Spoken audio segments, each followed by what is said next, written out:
আসসালামু আলাইকুম রহমতুল্লাহ। সম্মানিত খামারি ভাই ও বোন, যে কোনো জিনিস আপনি শিখবেন, এটার প্রথম শর্ত হচ্ছে আপনার আগ্রহটা, ইচ্ছাটা অনেক বেশি থাকতে হবে, অনেক বেশি থাকতে হবে।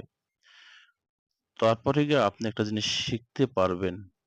তো আপনি যখন একটা জিনিস শিখতে যাবেন বা মনে করছেন এটা শিখবো, অনেকেই ভিডিও দেখে দেখে, ইউটিউব চ্যানেল দেখে, ফেসবুক চ্যানেল দেখে দেখে দেখে শেখেন। এই শিখাটার মধ্যে আর নিজে বাস্তবে কাছ থেকে দেখে শুনে শেখার মধ্যে অনেক তফাৎ। অনেকেই ভিডিও দেখে শেখেন, আর একজন বাস্তবে থেকে প্র্যাকটিক্যালি শেখেন। এই দুইটা ব্যক্তি এক জায়গায় থাকবেন, দুইজনকে একই কাজ করতে লাগাই দিবেন, তো যিনি প্র্যাকটিক্যাল থেকে শিখেছেন তার কাজটা কত সুন্দর হবে, কত একে অ্যাকুরেট হবে, আর যে ভিডিও দেখে শিখেছেন তার কাজটা কত সুন্দর হবে, এটা একবার দেখবেন।